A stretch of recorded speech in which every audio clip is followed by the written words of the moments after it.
Saya ingin mengklarifikasi beberapa hal yang beberapa hari terakhir ini beredar di publik, dan menurut saya ada yang miss terhadap apa yang saya sampaikan.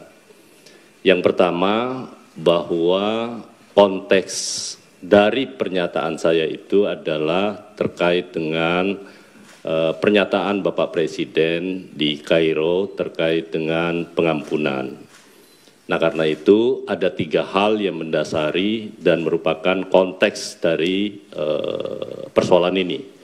Yang pertama, ada kemungkinan, kan itu, mungkin kita maafkan ya, mungkin. Begitu kata Presiden.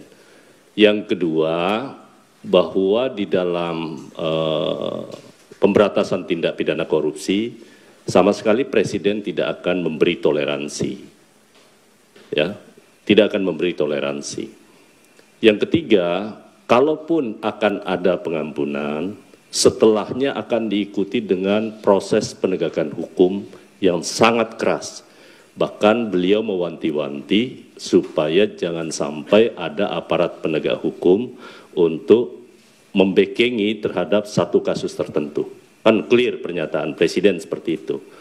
Karena itu teman-teman semua, bahwa terhadap konteks itu kan kemudian akhirnya menjadi sebuah berita yang sangat viral.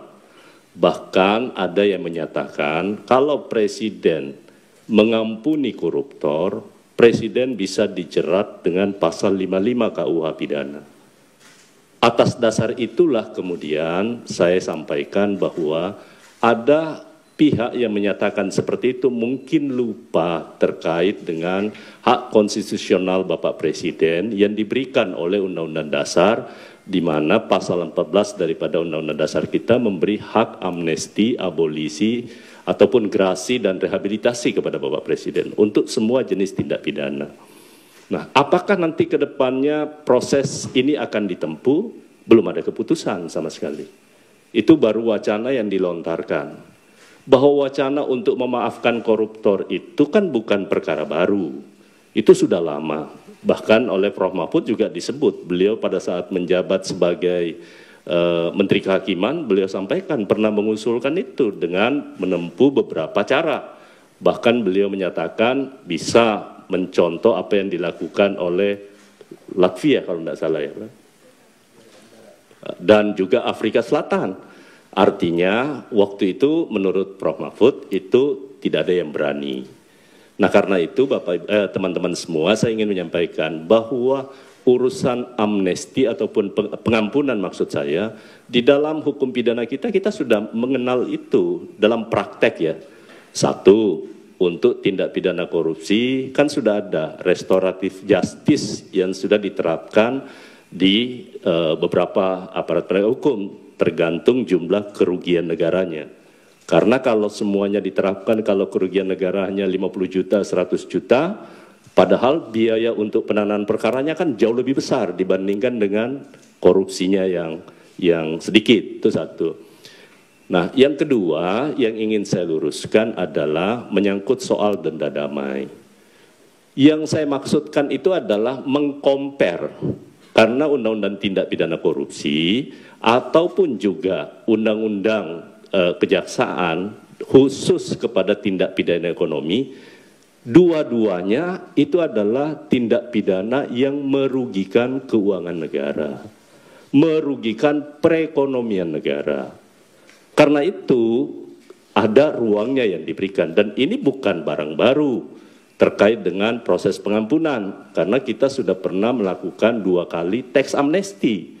Kan negara memberi pengampunan. Kemudian di dalam Undang-Undang Cipta Kerja juga ada yang terkait namanya denda keterlanjuran untuk tindak pidana di bidang kehutanan yang itu dimungkinkan untuk dilakukan sebuah proses penyelesaian di luar pengadilan.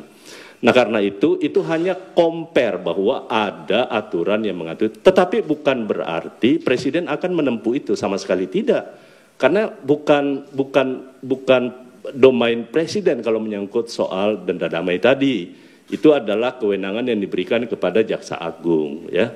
Tetapi sekali lagi untuk tindak pidana korupsi itu hanya sebagai pembanding bahwa ada aturan yang mengatur soal itu. Tetapi intinya teman-teman semua, bahwa keinginan kita memperbaiki Republik ini dari praktek tindak pidana korupsi kan sudah berlangsung begitu lama, sejak era reformasi.